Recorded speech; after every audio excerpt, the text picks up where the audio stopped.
tous les dimanches, 1h, 2h. Rothschild François Junior analyse, commente et vous aide à mieux comprendre les enjeux sociaux, politiques, économiques. Enjeux sur RFM 104.9 et sur rfmit.com. Un rendez-vous hebdomadaire pour traiter des grands thèmes de l'actualité quotidienne. 1h, 2h, tous les dimanches. Enjeux avec Rothschild. C'est votre meilleur rendez-vous.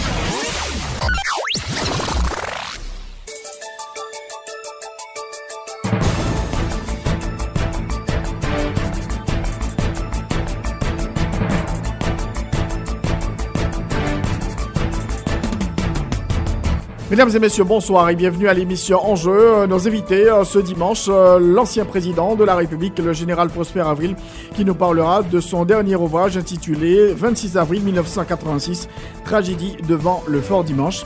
Et puis notre deuxième invitée, Madame Odette Roy-Fonbrun, qui fêtera son centenaire la semaine prochaine. Madame Fonbrun, qui est l'un des invités spéciaux à Livre en folie et cette année. Encore une fois, bonsoir et bienvenue à l'émission Enjeux. Bon prix, depuis ça ouvre ses outils. Puis bon choix matériel pour électricité, finition et plomberie. Puis bon service, puis bon accueil pour tout le monde cap construit. Architecte, ingénieur, contemètre, boss, designer, au soir, mettre caille. Éco de bon gain, tout sans besoin pour construire, j'ai caillou normal. Petits outils, gros outils, bons outils. Bon ma qualité supérieure, bon prix. Si rangé, beau construction, belle finition. Éco dépôt pour job la bien faite, pour caille fait. Éco-dépôt, c'est joindre la technique à l'agréable.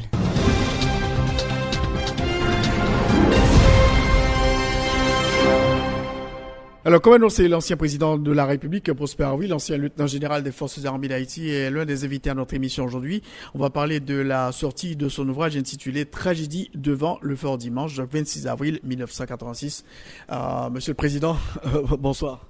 Bonsoir et RFM, et c'est avec plaisir que je me présente devant ce micro pour parler de mon dernier livre que je vais présenter à Livre en folie bientôt, et qui s'intitule Tragédie devant le Fort Dimanche. Alors pourquoi choisir une telle date, Prosper Avril, pour rédiger cet ouvrage? 26 avril, pratiquement, c'est une date, on peut dire, maudite dans l'histoire contemporaine haïtienne. Oui, c'est ça. C'est une date vraiment maudite, puisque en 2 fois, et nous avons eu à vivre un drame poignant et qui a défrayé la chronique à l'époque et aux 2 époques. Donc, j'ai tenu avec les inexactitudes qu'on publie à travers la presse, et à rectifier certaines erreurs et pour éviter que l'histoire soit faussée en général.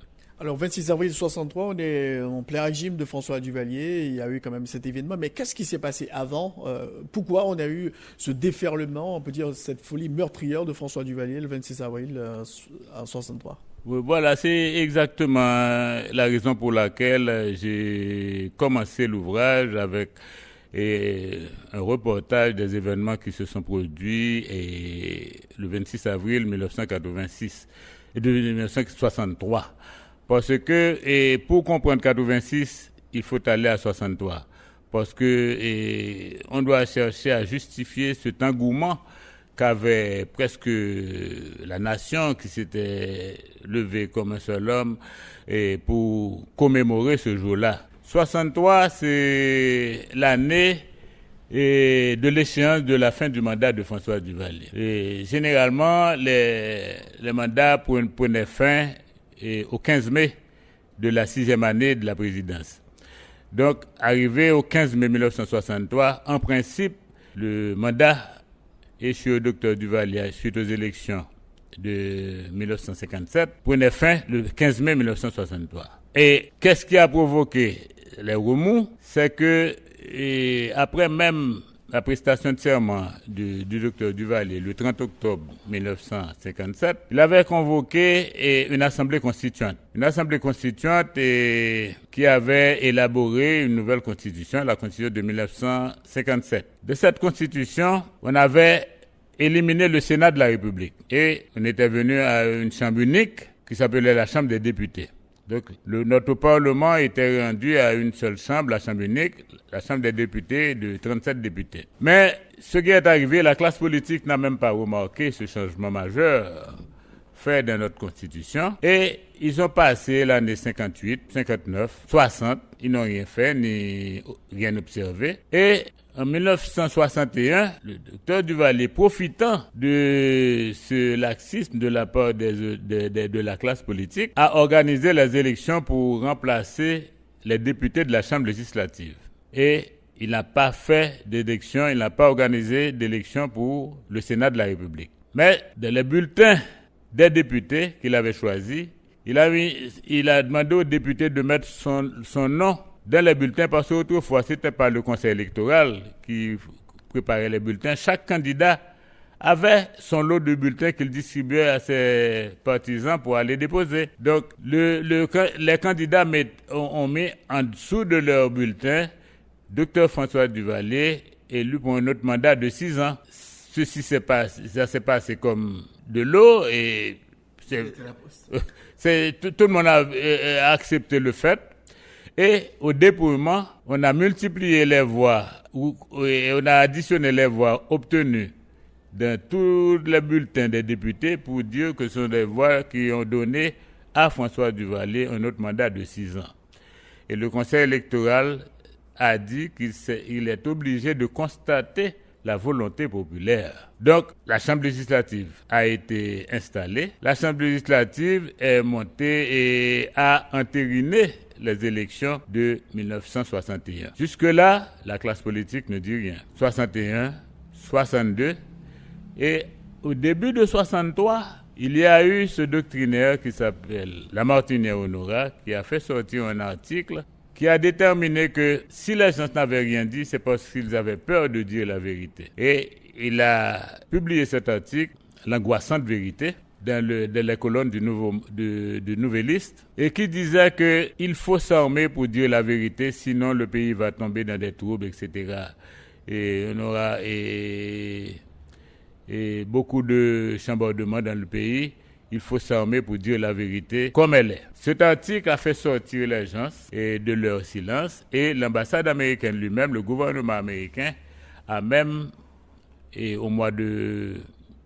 même mois de janvier, ils se sont adressés même au président directement pour lui dire qu'il n'est pas question qu'il bénéficie d'un second mandat et qu'il lui faut organiser les élections pour qu'au 15 mai, il laisse le pouvoir à un autre président.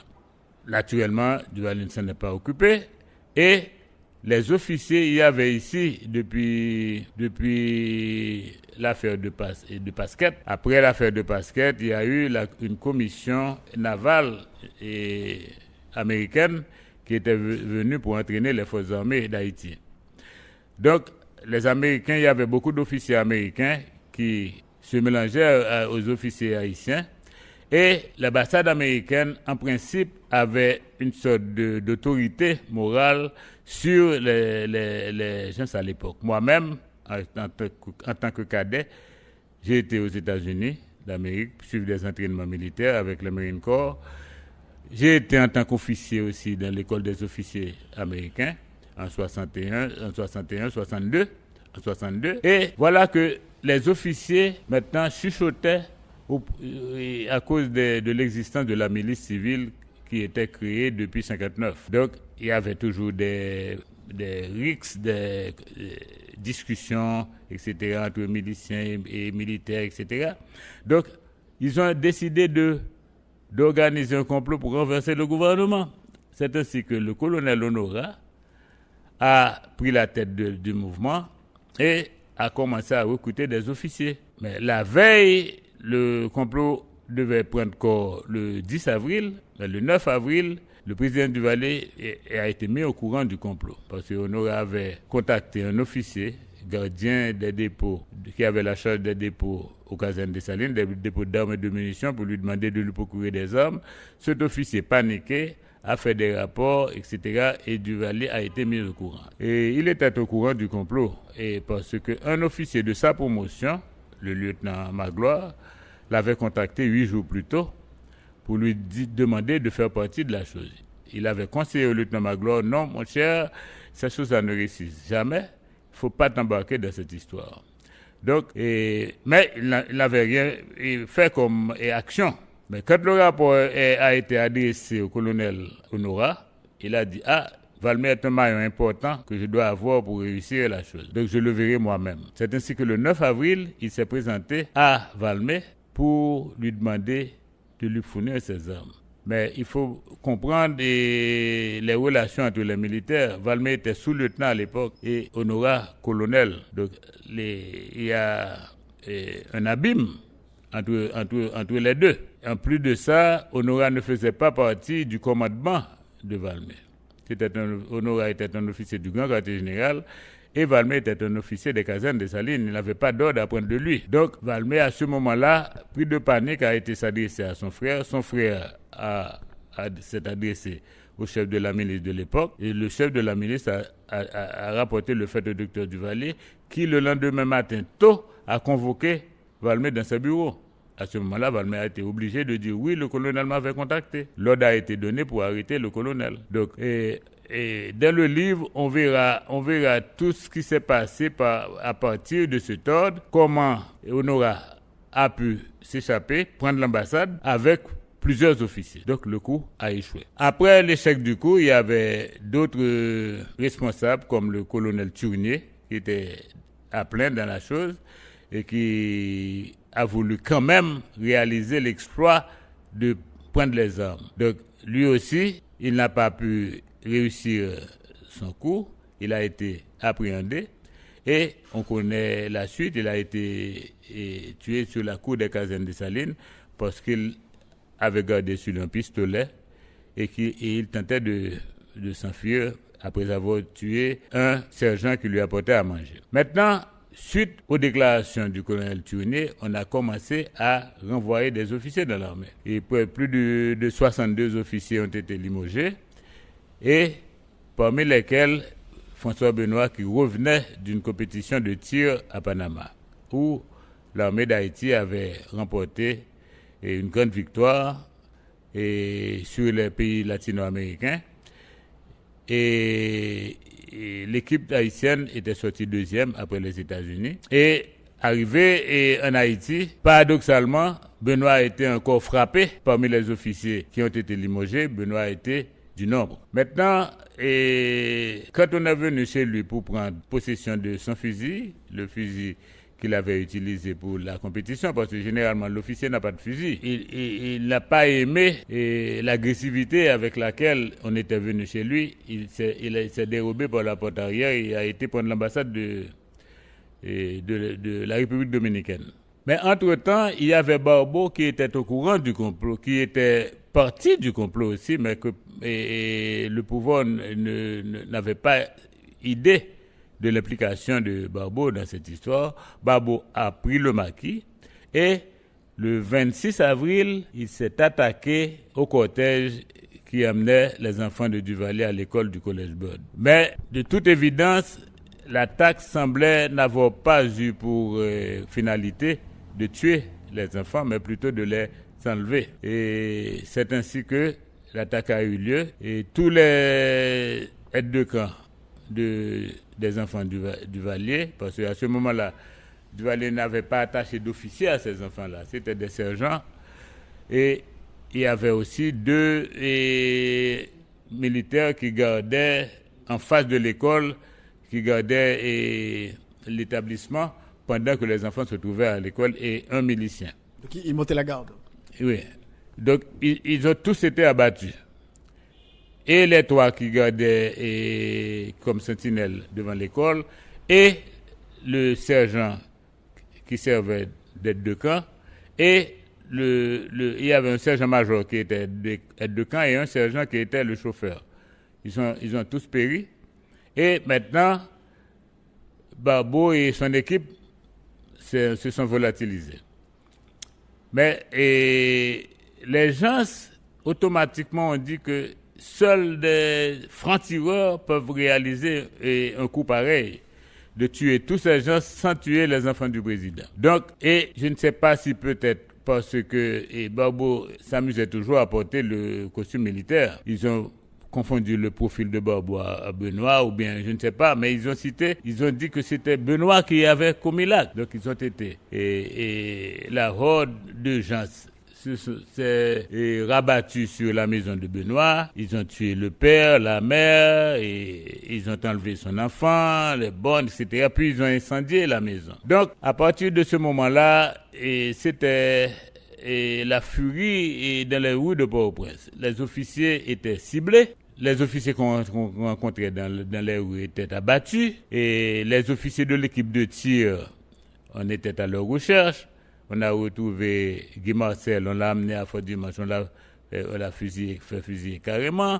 Donc, c'était vraiment extraordinaire. Donc, c'est après avoir raconté tout ça, et naturellement, j'ai poursuivi avec le reste jusqu'au 15 mai, pour montrer que Duvalier a bien gardé le pouvoir après 15 mai. Il a fait même plus. Il a pu, l'année suivante, se faire à vie. Mais le 26 avril, vraiment, on peut dire que c'était la folie. Duvalier, il était furieux et il y a beaucoup d'innocents qui sont morts. Il avait vu noir quand il a appris qu'on avait tiré sur ses enfants.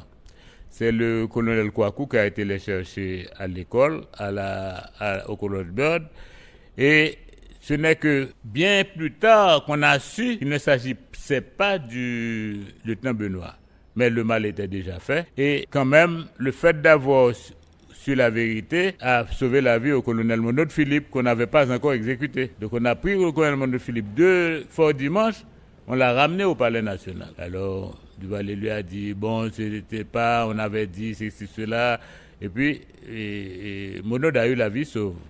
On a dit aussi que Monod Philippe a dit à Monsieur le Président, si c'était moi, vous saviez que vos enfants seraient morts. On l'a dit, mais je n'ai pas été témoin de ça. Ouais. Je n'ai pas été témoin de ça, mais parce que Monod Philippe n'aurait pas raté vraiment. Ouais. Mais aussi, il faut dire que le but de l'attaque n'a pas été de tuer les enfants. Le but de l'attaque par Barbeau était de prendre les enfants en otage et, avec les enfants, négocier le départ de Duvalier le 15 mai. C'était ça le but.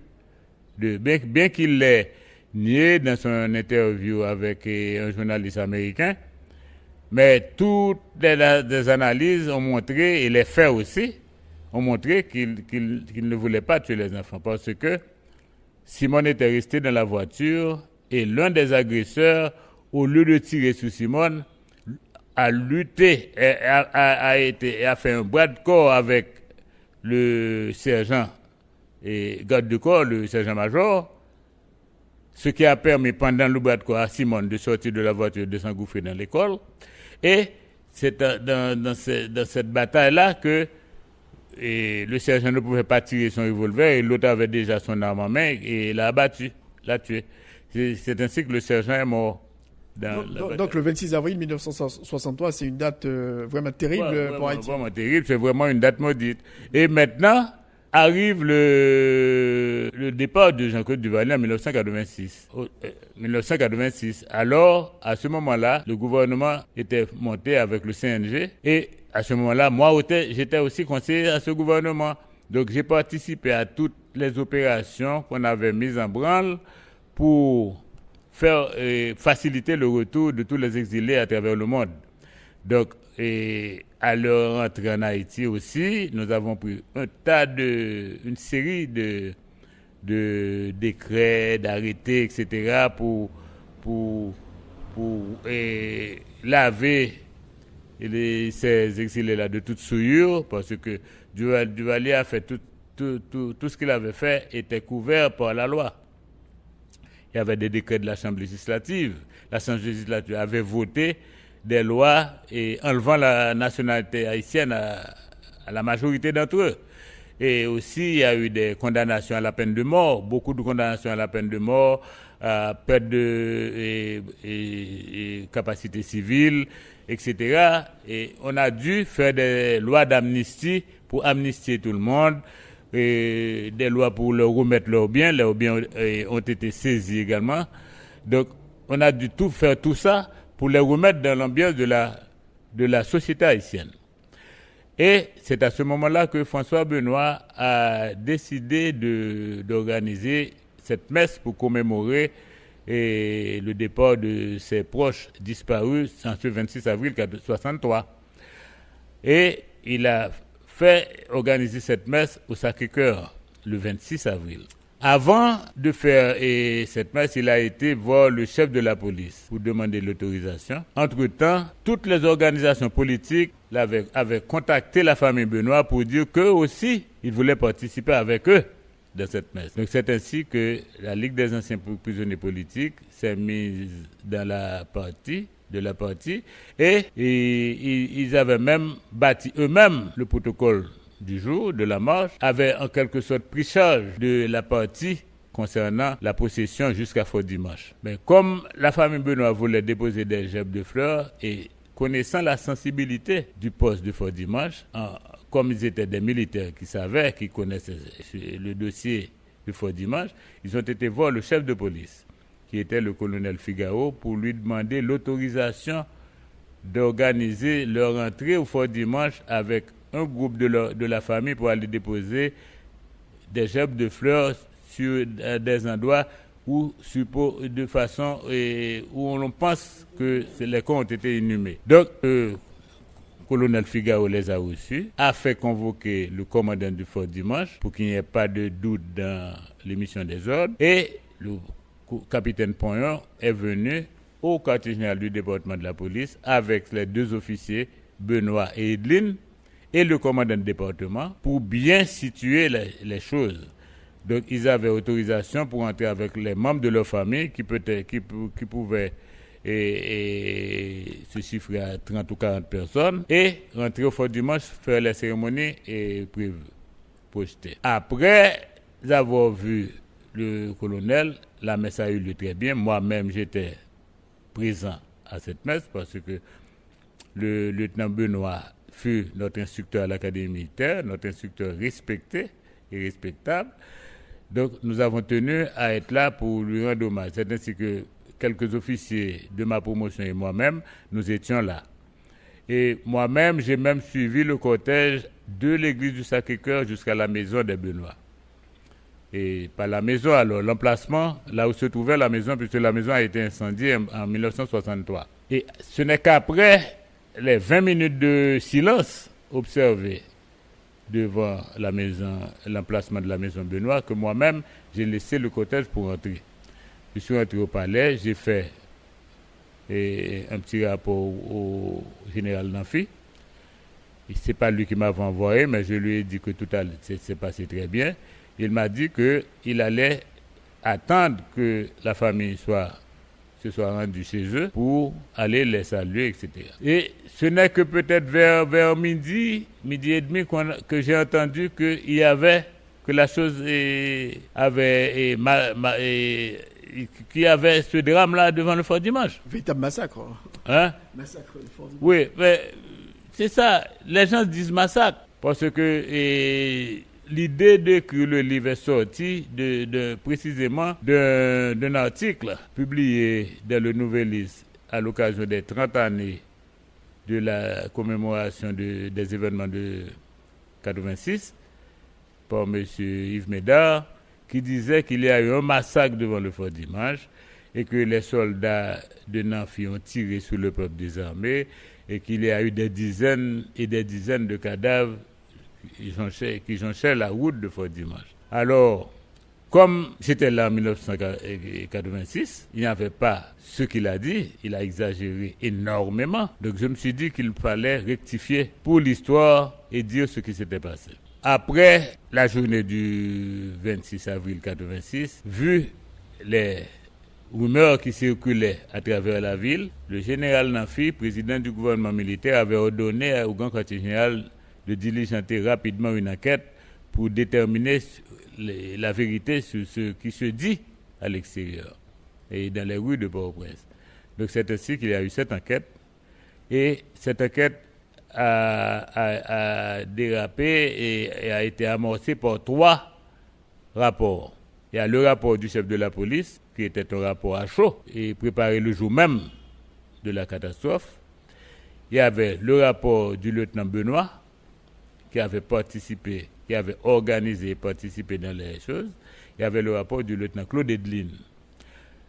Et le rapport du colonel et Figaro a été envoyé immédiatement le même jour, mais pour les deux autres, c'est le grand quartier général qui avait adressé une lettre à chacun de ses officiers pour leur demander leur version des faits. Ces trois rapports avaient constitué la base pour réaliser l'enquête ce jour-là. Et le général Gousse, qui était président de l'enquête, a commencé par visiter les hôpitaux, tous les hôpitaux de Port-au-Prince, pour déterminer le nombre de cadavres, le nombre de morts qu'ils ont pu recueillir. Et arrivé à l'hôpital général, ils ont pu dénombrer 3 morts par balle et 3 morts par électrocution. Il a demandé qu'on fasse l'autopsie des cadavres et a été commencé à auditionner les témoins. Près de 17 témoins ont été entendus, parmi lesquels les membres de la garnison, et ensuite les officiers qui participaient dans le cortège, les officiers comme le colonel Guillaume, Jean-Claude Guillaume, le colonel René Prosper, et le colonel Roland Chavannes, qui étaient là et présents sur les lieux.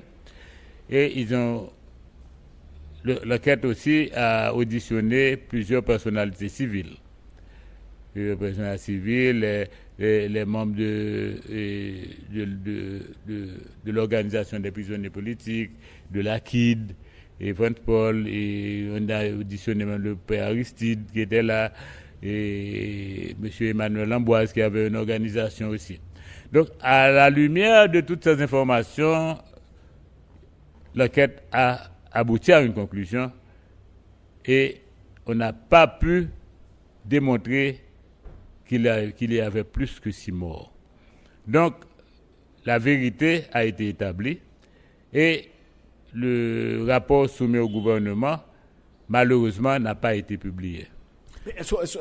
Gérald Prosper, est-ce qu'on peut faire confiance quand même à ces militaires qui ont conduit cette enquête? Parce qu'à l'époque, tout le monde disait c'est un massacre, il y a beaucoup de personnes qui sont mortes devant le Fort Dimanche. Oui, c'est précisément pourquoi l'enquête n'a pas pris des renseignements seulement d'officiers. L'enquête a pris les renseignements de M. Evans Paul. L'enquête a pris des renseignements de M. Robert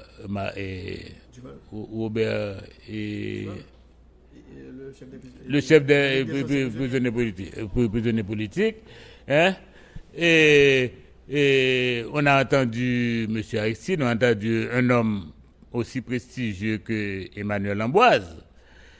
C'est ce témoin que les membres de la commission ont jugé bon d'appeler en dernier lieu pour fixer leur opinion. Parce que Emmanuel Lamboise n'allait pas raconter des histoires.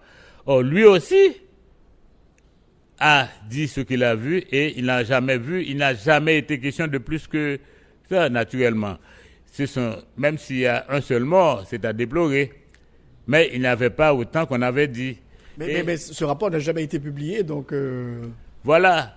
Et quand je suis parvenu moi-même au timon des affaires de l'État, les revendications étaient encore là et les mêmes rumeurs continuaient à circuler. Qu'il y avait beaucoup de cadavres, etc. Donc je me suis dit que je dois mettre fin à cette histoire en demandant au grand quartier général de m'envoyer l'enquête pour que je publie cette enquête, pour que le public puisse savoir exactement les conclusions qui étaient sorties des débauches des officiers enquêteurs. Mais moi aussi, je n'ai pas eu le temps de publier, parce que le général Lanfi qui avait reçu l'enquête en premier a même annoté qu'il fallait donner suite à l'enquête. Mais on était à une époque de gouvernement éphémère, les choses ne se passaient pas aussi rapidement qu'on le voulait, et Maniga est venu, la même chose, il n'a pas eu le temps. Lanfi est retourné, la même chose, il n'a pas eu le temps, et moi je suis venu. Et c'est moi qui ai eu l'occasion de passer un petit peu plus de temps, parce que j'avais fait 18 mois. Donc, J'ai demandé l'enquête pour être publiée. Je me préparais à publier et je suis parti. Mais j'avais gardé une copie de mes dossiers. Maintenant, quand j'ai lu ce rapport, ce reportage, cet article de M. Médard, je me suis dit que c'est la même rengaine qui continue. Il fallait mettre un frein. Il fallait aussi peut-être faire appel à des gens, à une commission indépendante, parce que si l'armée mène une enquête sur les agissements des militaires... Non, il ne faut pas le dire, parce que la commission indépendante, je connais cette histoire de commission indépendante. D'ailleurs, et concernant si vous lisez mes ouvrages, concernant la situation, l'affaire du 28 novembre de la rue Elvain, j'ai formé une commission indépendante qui n'a jamais pris pied, avec des représentants de journalistes, des représentants de l'église, des représentants de ceci, de cela. Ça n'a jamais pris corps. Et l'armée n'est pas aussi dénaturée qu'on le pense. Quand on prend des hommes, comme le colonel Gousse, d'ailleurs, que Maniga avait choisi comme son chef d'état-major, on ne peut pas douter de sa parole. Et ensuite, les officiers prennent serment, prêtent serment avant de commencer l'enquête. Ensuite, ceux qui ont déposé, j'ai noté leurs déclarations. Leurs déclarations sont dans le livre. Ce qui veut dire que, s'agissant d'une commission indépendante, la commission indépendante n'allait pas avoir davantage que ce que la commission militaire a donné, puisque la commission indépendante vous dit, voici le rapport du lieutenant Benoît, qui raconte les faits du début jusqu'à la fin. Voici le rapport du lieutenant Benoît, du lieutenant Edine, qui raconte les faits du début à la fin.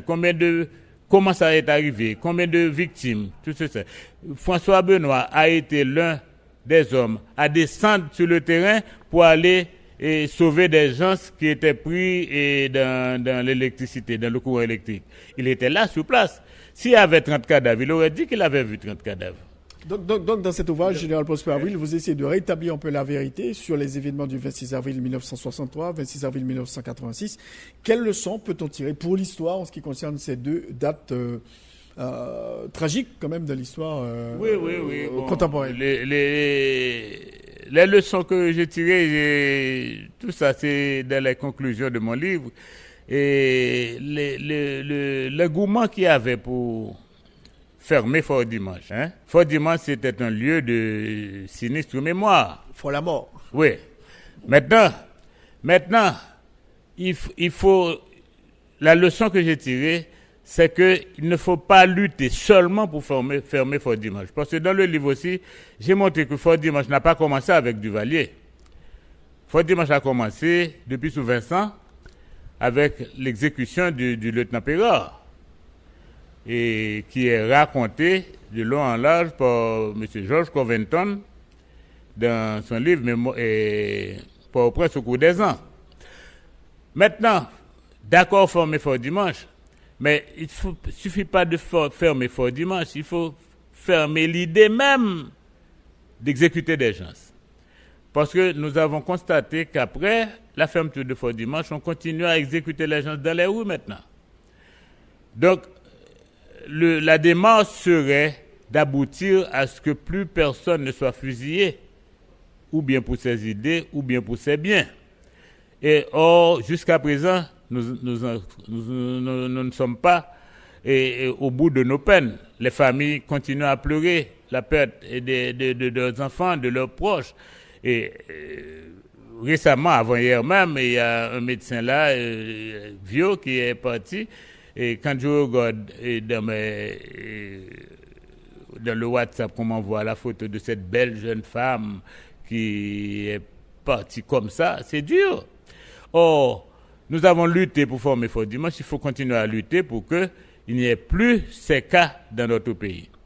Et je pense que pour y aboutir, il faut beaucoup plus que notre simple police qui est réellement à bout de souffle devant l'immensité du travail à accomplir. Il faut lui donner un partenaire. Alors, Général Prosper, justement, le président Jovenel Moïse a souhaité, il souhaite quand même la constitution d'une force de sécurité pour accompagner la police nationale, une force de sécurité et de défense. Et on ne veut pas l'appeler force armée. Donc, selon vous, il est impératif aujourd'hui d'avoir une armée? Je ne sais pas à quel point ils en sont dans ce projet et qui vraiment tarde à venir.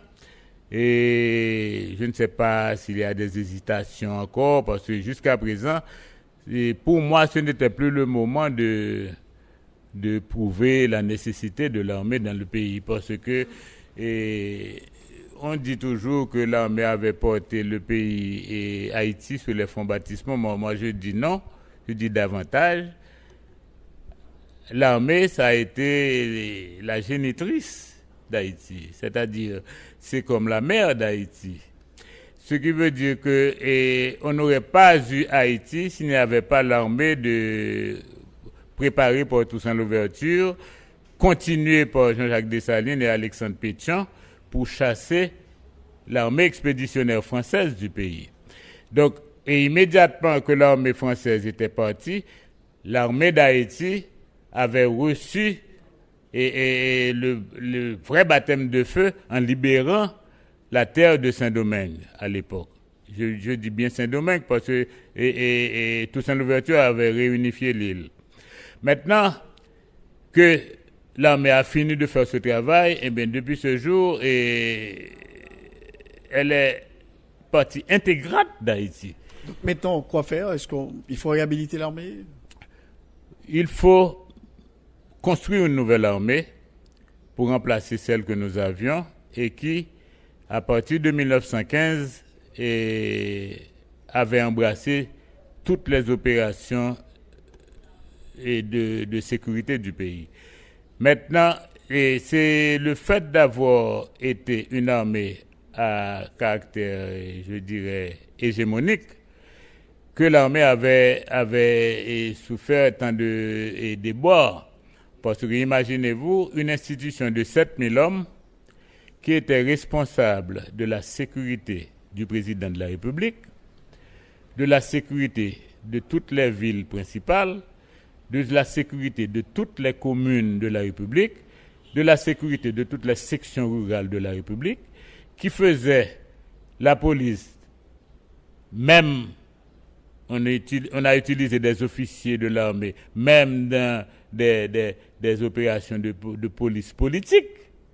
C'est ce qui a dégénéré et a fait dégénérer l'institution. Donc il faut une nouvelle armée aujourd'hui. Maintenant, il nous faut une armée nouvelle qui va se confiner aux missions. J'ai entendu cette phrase du visiteur américain dernièrement, qu'une armée sans mission deviendrait un atelier un atelier de... Pas bandit, non, qu'il avait dit, un atelier, n'est-ce pas? J'ai oublié le mot, pas de brigands, un atelier de démons, un atelier de démons. Je suis d'accord avec lui, et une armée sans mission est vraiment une armée productrice de démons. Alors, quelle mission aujourd'hui pour cette armée, Général Prosper? La mission de l'armée, c'est celle établie par la Constitution d'Haïti, par la loi mère du pays, qui est au-dessus de tout le monde. La mission de l'armée qui va constituer à défendre l'intégrité du territoire national, qui va défendre nos frontières, qui va s'organiser pour protéger la population en cas de désastre, et aussi le plus important, ce qui va nous permettre de ne pas avoir besoin, puisque nous n'avons pas un grand budget pour ça, une armée lourde d'éléments, parce que nous devons mettre en application l'article de la Constitution qui prévoit le service militaire obligatoire. L'armée, avec un effectif réduit, pourra former nos jeunes et les laisser en réserve de la République en cas de danger national, par exemple. Donc, c'est ainsi que je vois les choses. Et il faut pas la sécurité et la paix dans un pays n'a pas de prix. La sécurité et la paix n'ont pas de prix. Il faut pas penser à dire que l'armée est budgétivore. D'ailleurs, on dit toujours que l'armée a été budgétivore sans même jamais consulter les chiffres. Il faut aussi avoir une armée qui ne serait pas à l'origine de coup d'État non plus. Non, nous avions une armée. Bon, pour moi-même, par exemple, j'étais aux affaires des années 89. Et de 89 jusqu'à 94, il n'y a jamais eu de parlement. Hein? Donc, on a eu des reconductions de budget. 89, 90 jusqu'à 94. Le budget de l'armée était plafonné à 200 millions de goudes. En 95, quand on a eu le gouvernement constitutionnel, le budget publié dans le Moniteur portait l'armée et portait la nouvelle police qui venait d'être créée à 800 millions de goudes. C'est-à-dire presque 4 fois plus du montant qui était prévu. Et maintenant, il ne faut pas en parler parce que l'armée n'était pas budgétivore. Pour preuve, par exemple. Et la pension de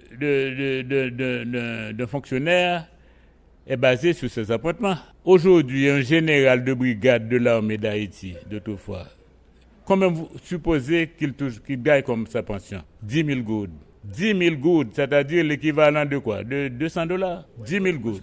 10 000 goudes. Mon épouse, qui fut major dans l'armée, dans le corps de service de santé, elle était infirmière à la salle d'opération et a pris sa pension après 26 ans de service. Sa pension actuelle, combien elle touche? 6 000 goudes. 6 000 malheureuses goudes. Et ça ne dit rien à personne pour réajuster, et c'est parce que ses salaires étaient bâtis sur ce qu'elle touchait quand elle était dans l'armée. Moi-même, quand j'ai été retraité de l'armée après 32 ans de service, mes appointements s'élevaient à 7 000 goudes. 7 000 goudes qui représentaient à l'époque $1,200, c'est ça, $1,400. Maintenant, si on avait ajusté ces $1,400 au taux du jour, les officiers, le général n'allait plus toucher 5-6 000 goudes. Demandez au général Abraham combien il touche comme pension. Il vous dira, et il était lieutenant général, 13 000 goudes. Alors,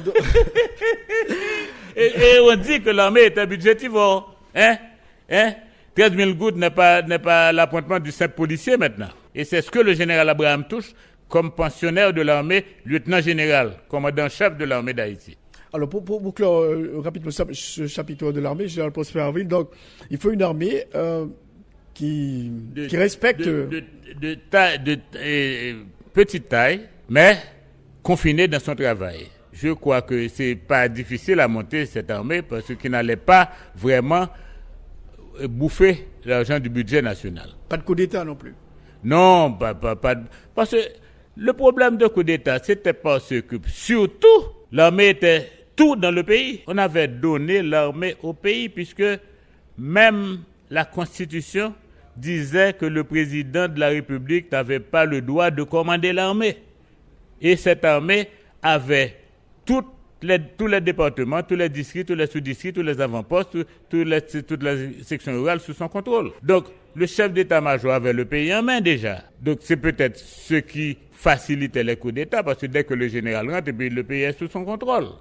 Maintenant, cette armée que vous allez avoir ne va avoir aucun département sous son contrôle. Il y aura des bases militaires établies à des points déterminés par le pouvoir exécutif ou par les stratèges de l'armée. Peut-être au grand maximum 3 ou 4 bases, et puis un corps d'aviation, un corps de marine, et puis c'est tout. Et l'armée n'aurait plus cette position hégémonique à occuper tous les coins du pays. Donc il ne faut pas craindre les coups d'État. Alors, merci beaucoup, général Prosper Avril, d'avoir été les invités à notre émission aujourd'hui pour parler de votre ouvrage, donc 26 avril, Fort Dimanche. Ça a été un plaisir pour moi. Ça a été un plaisir et je profite toujours de ces occasions-là pour essayer d'éclairer le public le mieux que possible, le mieux de mon possible. Ouais. Merci beaucoup, Monsieur le Président. Je vous en prie. Merci.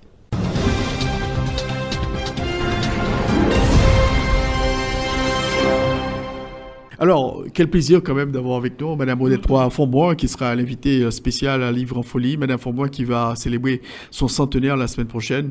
Madame Fonboin, vraiment, c'est avec honneur et vraiment beaucoup de plaisir que je vous reçois aujourd'hui à notre émission. Je salue tous vos spectateurs, tous vos auditeurs, et je dois dire que je suis prise ces jours-ci entre deux feux. Le feu de mon centenaire, que ma famille veut quand même célébrer, et je suis invitée à une messe et le 13 à 10h à Saint-Pierre de Pétionville. Et maintenant, il y a la foire, le livre en folie, le 15. Donc, je suis tiraillée entre, je dirais, deux assauts d'amitié. Et nous allons parler surtout de livres en folie. Et je dois vous dire que j'ai beaucoup de livres, étant donné que depuis l'âge de 24 ans, j'écris, disons, nuit et jour, jour et nuit. On me demande quand je me repose, je ne sais pas, mais je sais que j'écris et que j'ai une multitude de livres. Il y en a une quantité qui seront à Livre en Folie, mais je tiens à insister qu'il y en a pour les enfants, et un nouveau qui est un nouveau Toussaint d'ouverture, et il y a les taïnos, tout ça pour les enfants. Mais vraiment, Livre en Folie, pour moi, ça représente surtout deux livres. Saint-Domingue et Ma vie en 4 temps. Ceux qui ont besoin de connaître un peu de moi choisiront Ma vie en 4 temps ou en plus, et surtout Saint-Domingue. Et c'est surtout de Saint-Domingue que je veux parler. Et j'ai écrit des histoires d'Haïti scolaires.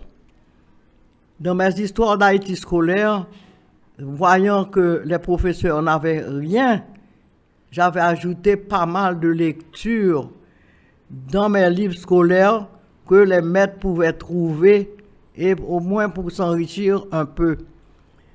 Malheureusement, la misère a exigé que les livres soient diminués pour coûter moins cher. Donc, on a dû enlever toutes ces lectures supplémentaires pour les maîtres et ramener les livres à des livres scolaires de leçons. Et je suis vraiment désolé, mais c'est la misère qui exige ces compressions, et même dans les livres scolaires. Alors je me suis dit à ce moment-là, les maîtres n'ont rien de plus que le livre scolaire. Voici un must pour les maîtres d'avoir, enfin de quoi quand même, en savoir un peu plus que l'élève. Ensuite, il y a les chercheurs. Il y a des quantités d'historiens qui ont écrit sur Haïti. Et je pense que ceux-là qui sont un peu cultivés entendent tous ces noms. Mais où vont-ils trouver leurs écrits? Il faut aller dans les bibliothèques pour chercher des informations. Vous voyez que les maîtres, non. Les chercheurs, c'est la même chose. Il leur faut avoir sous la main des centaines de livres d'historiens pour s'instruire, pour savoir ce que pensait celui-ci ou celui-là. Quand on a eu les débats sur le drapeau, on s'est rendu compte de la quantité d'opinions exprimées concernant le drapeau. Ça ne peut pas se trouver dans un livre scolaire. Donc, les chercheurs ont besoin d'être aidés eux-mêmes. Et ensuite, il y a ceux qui sont intéressés à lire l'histoire. Mais à lire l'histoire, je dirais, et pas d'une façon scolaire, mais d'une façon agréable et instructive en même temps. Donc, j'avais décidé de préparer des histoires d'Haïti par les textes. Ça veut dire mettre à la portée de tout un chacun, de tout un lecteur, tous nos historiens, tous les historiens et qui ont écrit sur Haïti. Et maintenant, mettre ça à leur portée. Ils n'ont pas besoin d'aller fouiller, d'aller chercher, d'aller se casser la tête. Voici leurs opinions. Je me suis transformé en rat de bibliothèque et avec patience, j'ai cherché les opinions originales de chacun de ces historiens et ce sont ces opinions originales de chacun des historiens et au moins 60, 70, 80 que j'ai mis dans l'Haïti des Indiens d'abord, qui est un des 2 livres d'histoire avec les auteurs. L'Haïti des Indiens a été vraiment très bien accueilli, mais c'est une histoire des Indiens racontée par beaucoup d'historiens. Moi, j'ajoute ma note, ça veut dire que je fais un avant-propos, je fais un tour d'horizon qui permet au lecteur de se remettre dans le moment que l'on va décrire. Donc, moi, j'ai mes tours d'horizon et ensuite les opinions des différents auteurs sur ce même sujet. Donc, je crois que ça a été très bien accueilli avec l'Haïti des Indiens. Donc, j'ai pris la suite pour faire Saint-Domingue. Effectivement, je ne sais pas avec quelle patience j'ai pu taper tous ces textes de chaque historien pour arriver à faire ces 2 volumes de Saint-Domingue. Celui qui pourra lire Saint-Domingue en 2 volumes, il aura l'histoire de Saint-Domingue. Bien agréable à lire, c'est l'histoire de Saint-Domingue, mais par différents auteurs avec leur point de vue. Donc, il aura au moins 60-70 historiens cités dans Saint-Domingue. Je considère donc que celui-là qui désire lire agréablement l'histoire d'Haïti, celui-là qui est un chercheur, celui-là qui est un professeur, il va trouver et dans l'Haïti des Indiens et dans Saint-Domingue l'histoire de la colonie française dans tous ses détails avec 60-70 historiens cités.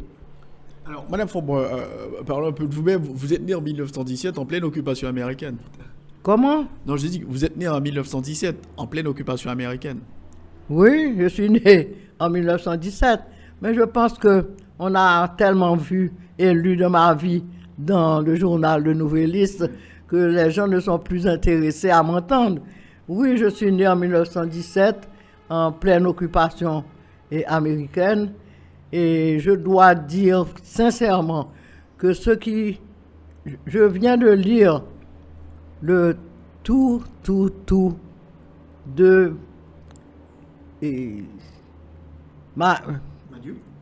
d'Orsay. C'est un témoignage accablant pour notre société. Je l'ai lu la première fois et je viens de le relire parce que c'est un témoignage qui doit nous émouvoir, qui doit ouvrir nos yeux sur cette réalité de la misère, que je dois dire que je mène ce combat, je pense que tout le monde le sait, contre la misère, pour exploitation de nos richesses, car il est inadmissible qu'un pays aussi riche, un pays qui a une histoire unique, que nous avons tous ces personnages politiques et qui s'occupent de tout, sauf de combattre la misère en exploitant nos richesses. Et je profite encore pour attirer l'attention. Et le président a entamé, par exemple dans l'Artibonite, un travail extraordinaire pour l'agriculture, mais il a parlé en même temps qu'il voulait encourager le tourisme. Je m'étonne que sénateurs, députés de l'Artibonite ne se penchent pas rapidement sur ces richesses qui existent dans l'Artibonite, un circuit touristique extraordinaire et facile à mettre en place et qui va d'abord attirer tous les Haïtiens d'Haïti pour commencer et ensuite tous les Haïtiens de la diaspora puisque c'est notre richesse historique qui dort là et qu'on méprise et qu'il suffit de rien pour que ce circuit touristique de l'Artibonite, avec tout ce qu'il y a de richesse historique, devienne un circuit touristique immédiatement. Je ne dis pas après-demain, immédiatement. Il y a un circuit tellement tracé, rapide. Je l'ai présenté dans le Nouvelliste et je m'étonne que sénateurs et députés de l'Artibonite ne se dépêchent pas en ajoutant au travail fait sur l'agriculture, fasse ce travail sur le tourisme de l'Artibonite, qui est une richesse qu'on peut cueillir rapidement, un circuit tellement simple que je m'étonne que sénateurs et députés qui se sont plaints pendant 2 nuits au Premier ministre sur l'état des lieux chez eux, ne se dépêchent pas de puiser à pleine main cette richesse qui est à portée de main. Alors, Mme Fombo, en 1934, les Américains s'en vont. Est-ce que vraiment c'était beaucoup d'espoir? On pensait que le pays allait avancer Mais c'est justement ce qui est dramatique. Le pays devrait avancer, mais il suffit d'un rien. Ça veut dire une combite nationale, qu'on se mette ensemble, comme a fait la Corée du Sud. Ils étaient plus pauvres que nous. Eh bien, ils se sont mis ensemble, ils ont fait leur combite et maintenant ils sont développés. Haïti avait toutes ses richesses à exploiter. Au lieu de se mettre ensemble pour exploiter ces richesses, on fait que tout l'intérieur du pays, qui a plein de richesses, vient s'installer en bidonville dans la capitale, aux environs, dans la misère, au lieu de nous mettre ensemble pour exploiter nos richesses. Haïti est riche. Haïti est riche. Haïti n'est pas pauvre. Haïti a sa place qu'elle doit occuper. Je le maintiens, je le répète. Mais nos hommes politiques, on dirait, ne le comprennent pas. Ils continuent. Enfin, est-ce que nous arrivons à mettre des écoliers dans les rues à se craser, briser même d'autres lycées? Est-ce possible? Je pense qu'il est temps qu'on réalise ce n'est pas la voie. Alors, vous avez quand même connu pas mal de gouvernements durant depuis 1917, vous avez connu des gouvernements de droite, de gauche, etc. Mais, donc, vous pensez vraiment que le problème se situe au niveau de la politique, la façon dont on gère le pays? Mais c'est certain, c'est évident. C'est évident puisque voici que nous sommes là aujourd'hui, où cette richesse est là, qu'on devrait aller se mettre ensemble pour exploiter ces richesses.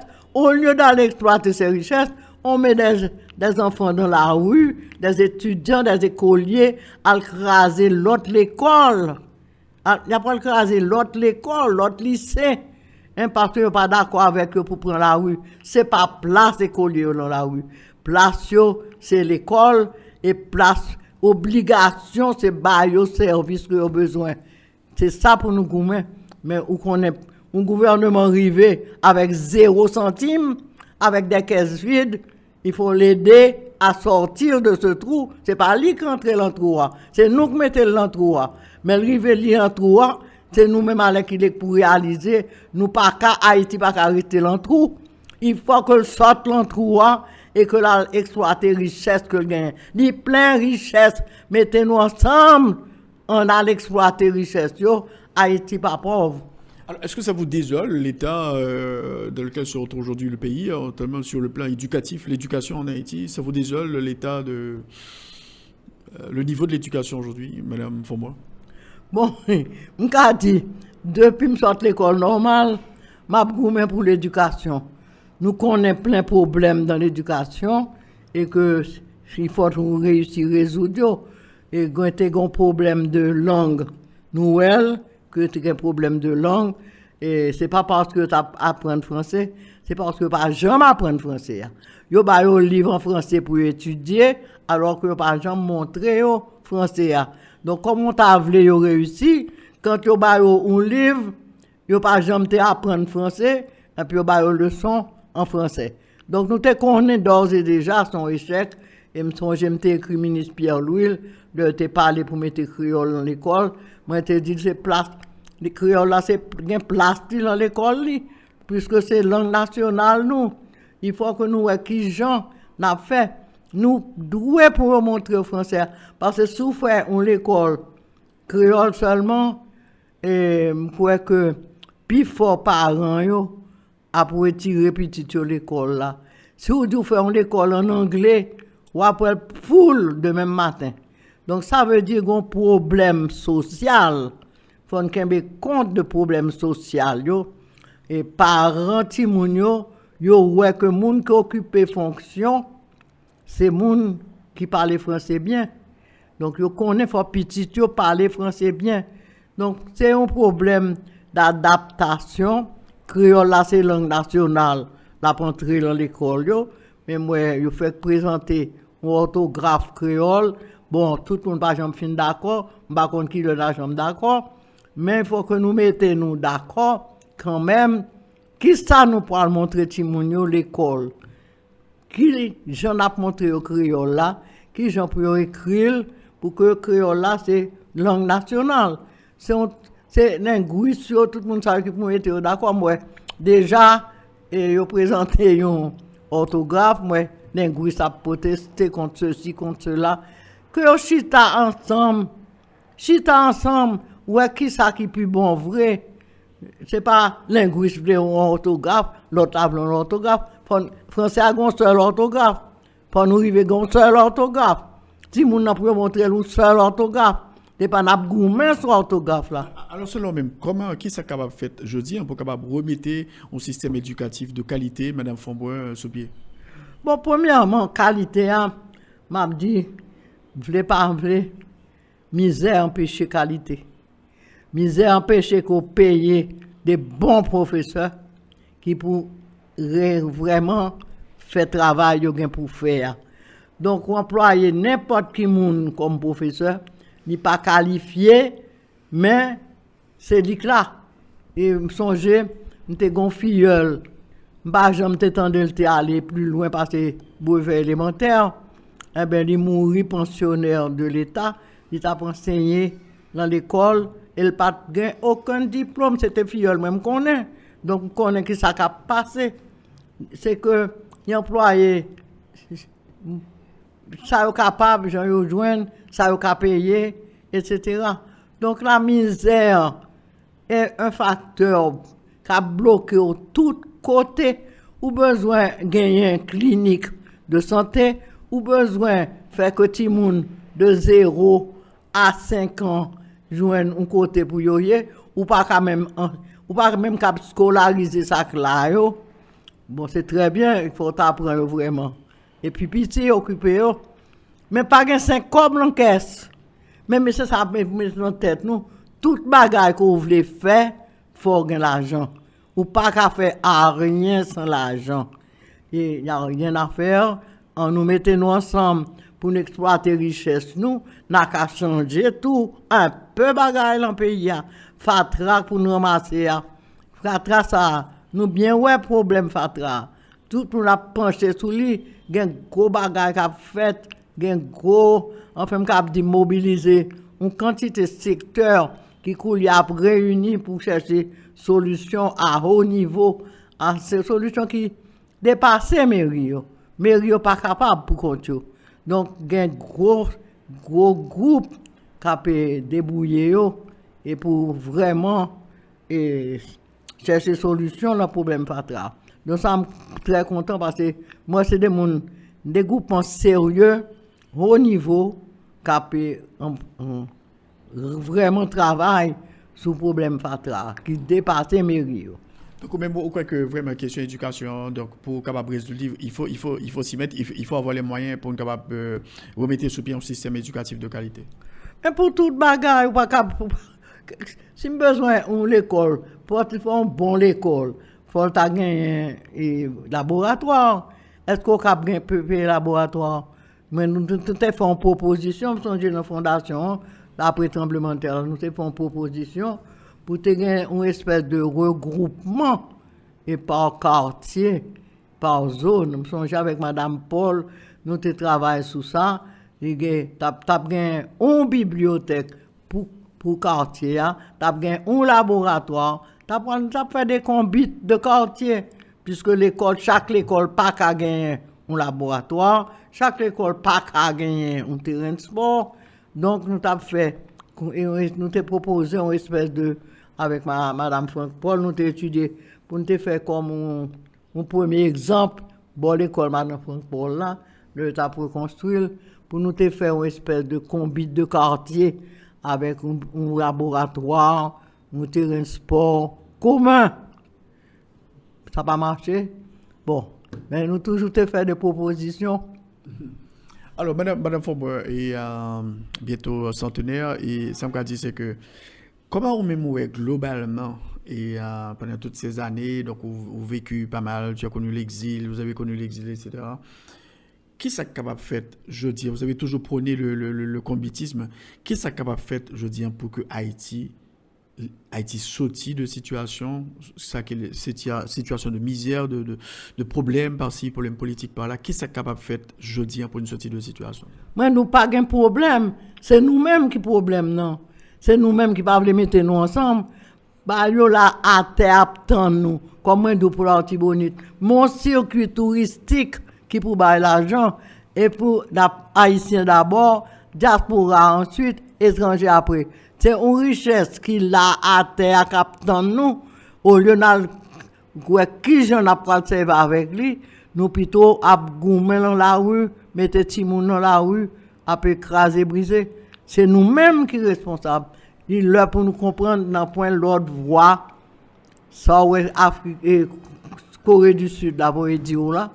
Vous te voyez, moun prévenir nous, que c'est ça yo fait, qu'on bite là, que yo fait la caillou, c'est ça qui fait avec payant de dehors. Si payant de dehors pas développé, non point salut, et c'est payant de dehors qui gagne richesse yo. Donc c'est payant de dehors qui va développer, immédiatement l'on fait ça faire. Si vous faites par exemple sous bail touristique et pour l'Artibonite là, eh bien, immédiatement, on va avoir une quantité de métiers qui pourra le développer. Ça qui gagne, qui pourra le faire, et là, l'eau, qui pourra le faire, plein, tout chemin touristique là, pour blinder avec nouveau monde qui a créé travail. Donc, je crois que c'est le premier bail qui pour faire. Le président a parlé que il voulait faire tourisme. Eh bien, moi, je dis le touriste là, nous proposer. Là, fait une force avec payant de dehors, avec jeunesse en dehors, pays qui sortit en dehors, qui vient gonfler Port-au-Prince là, et puis diaspora, payant de dehors ça. À yo trois, yo pourra utiliser richesse qu'il a yo, et puis mais nous camper. Parce que le pays a encore problème de... Tout le monde dit, bon, Haïti n'est plus un pays souverain. On a connu des interventions, plusieurs interventions ces dernières années. Comment vivre ça, Mme Faubourg? Je n'ai pas comporté, c'est ça pour arriver, nous. Qui est-ce qui continue à craser, briser? Qui ça qui a privé encore? Après les en moins, alors ça veut dire, il n'y a pas qu'à diriger tête, il faut nous voyons l'autre force, venir mettre l'ordre. C'est nous-mêmes qui faisons une force qui vient mettre l'ordre. Si nous ne mettons pas des ordres, nous n'avons pas besoin. Personne ne vient mettre l'ordre. On nous mettons nous ensemble, on nous entend nous, on construit, et puis le pays va camper. Moi-même, je vais aller, je ne suis pas là, mais je aimé que le message l'a passé. Ça, je m'a dit qui c'est place Haïti. Haïti, c'est place, c'est pas PMA. Je mettais Haïti seul PMA d'Amérique. C'est pas vrai, c'est pas Plasli. Plasli, c'est Haïti, centre historique et culturel de la Caraïbe. Mais Plasli. Et si nous pas continuer gourmet et que nous mettons nous ensemble, exploiter richesse, nous, la pour l'occuper Plasli, la sortie PMA, la tourner pays, tant que tout autre pays Caraïbe là. Donc les politiques qui doivent s'entendre. Ah, il n'y a pas d'autre voie. C'est politique qui a assassiné nous. C'est politiciens qui pas qu'à entendre qui a assassiné nous. Ils ont tout le temps besoin de craser, briser à droite, à gauche, ils ont une contre l'autre. Et enfin, est-ce qu'on croit son bar qui possible qu'un pays pauvre comme ça faire une élection 56 millions de dollars, et puis l'heure fini, candidat dit yo pas d'accord, yo voyez 56 millions jetés dans la main pour refaire élection. Est-ce que quoi son bar qui possible? C'est incroyable. 56 millions jetés. Nous pas d'accord avec le résultat de l'élection. Refaire yo ban nous. Refaire 56 millions encore. Et yo pas content malgré tout. Alors, vous avez une passion aussi pour les Indiens. Vous avez votre fondation, Madame Fonboy, vous travaillez beaucoup sur la question des Indiens. Bon, on cap dit que depuis avant de faire une fondation ou des trois Fonboy, on a un fonds éducatif ou à Fonboy. Avec tout l'argent poche, on a fait un fonds éducatif parce que je pensé que quand on est capable de mettre pion, c'est pour mettre pion. Donc, moi, je mets petit fonds ça, moi, je mets en pile bibliothèque scolaire, moi, je joue pour aider, moi, et faire former mon yotabay bibliothèque, Madame Maëlle Fouchard avec Wanda Pierre, ils ont aidé dans la mini bibliothèque. Madame Fouchard a fait venir expliquer qui j'en peux utiliser bibliothèque.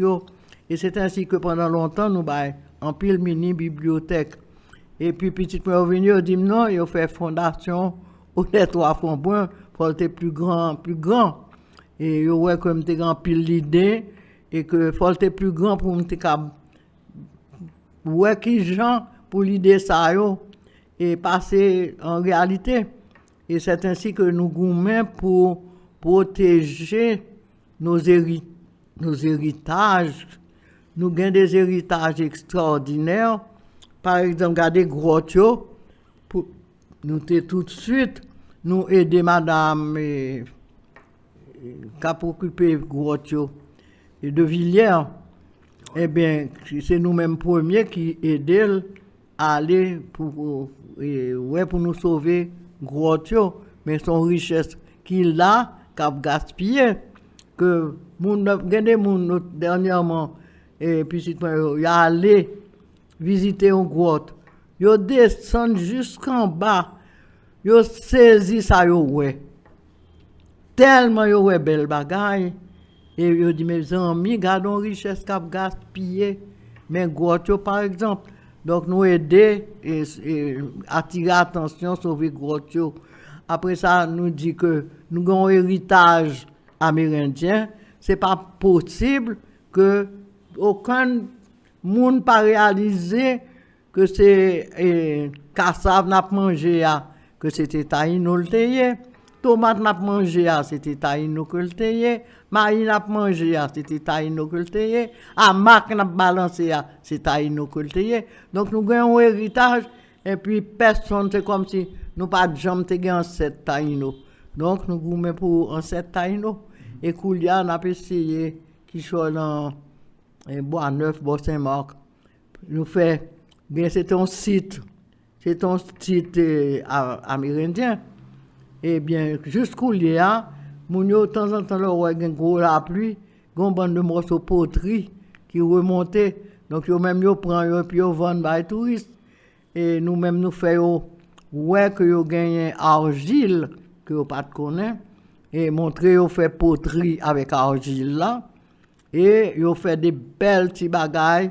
Et maintenant, les touristes ont passé, acheter l'en main. Voici un métier que nous mettons dans Bois Neuf, qui n'a pas existé et qui était à terre là, dans main. Argile là, t'es là, mais pas de servir avec lui. Histoire taïno, t'es là, mais pas de servir avec lui. Donc maintenant, Bois Neuf ça, et c'est là côté que il y a un musée Franck-Étienne, c'est le même côté là. Alors pour terminer, Madame Odette Fonboy, 100 ans bientôt, quel est votre secret? Vous continuez à travailler. Quel est votre secret? Quel est votre secret? Bon Dieu seulement a un secret, pas un secret. Bon Dieu dit, ou pour faire quelque chose, fait. Et il fait me lever le matin, moi que la nuit, même la nuit, il qu'on réveille, il me dit, mon combat pour aller écrire, oui, aller écrire. Me lever, mal écrire, il finit me coucher. Mais c'est pas moi-même, c'est bon Dieu. C'est bon Dieu qui a fait peut-être que me river dans 100 ans, dans 2 jours. Et après, aller dans le livre en folia, que m'a redit encore dans le livre en folia, c'est 2 livres qui ont en vente signature. C'est Ma vie en 4 temps et Saint-Domingue. Pas capable, 100 ans, c'est 100 ans. Ou m'a dit que me semble jeune, même pas jeune. Moi, pas capable de faire ça. L'autre l'a capable de faire à 50 ans, ou à 30 ans, ou à 40 ans. Moi-même, je ne suis pas capable à 100 ans. Moi, j'ai fait une restriction. Donc, c'est ma vie en 3 temps, en 4 temps. Pour, ça me pensait aussi de tous nos présidents passés. Et jusqu'à Jovenel Moïse. Et ensuite, Saint-Domingue m'encourageait en pile acheter 2 livres ça yo, c'est yo qui prend vente signature. Pas connait si m'a cap font petite place pour tout saint l'ouverture pour ti moun yo, mais c'est 2 ça yo qui vraiment en vente signature. Et pour yo m'a gagné un petit cadeau pour m'bay moun qui acheté là qui vient prendre signature. Un petit cadeau pour lui, m'attendre. Alors encore une fois, merci beaucoup, Madame Odette Fonbon, et quand même, je vous souhaite déjà un bon anniversaire, quand même, bon centenaire. Merci et je vous souhaite plein succès. Et au pays, je continue à dire la même chose. Haïtiens, pas gourmand, bouquet gourmand. Mettez tête ensemble, Haïti riche. Mettez tête ensemble, la plus bon pour tout le monde. Encore une fois, merci beaucoup. Merci à tous et plein succès à votre station. C'est donc la fin de l'émission Enjeu. Merci de l'avoir suivi. La reprise de cette émission à 4h et à 9h sur RFM 104.9, rfmhaiti.com et aussi sur TuneIn Radio. Bon dimanche à toutes et à tous. Au revoir. Tous les dimanches, 1h, 2h, Rothschild François Junior analyse, commente et vous aide à mieux comprendre les enjeux sociaux, politiques, économiques. Enjeux sur RFM 104.9 et sur rfmhaiti.com. Un rendez-vous hebdomadaire pour traiter des grands thèmes de l'actualité quotidienne. 1h, 2h, tous les dimanches. Enjeux avec Rothschild. C'est votre meilleur rendez-vous.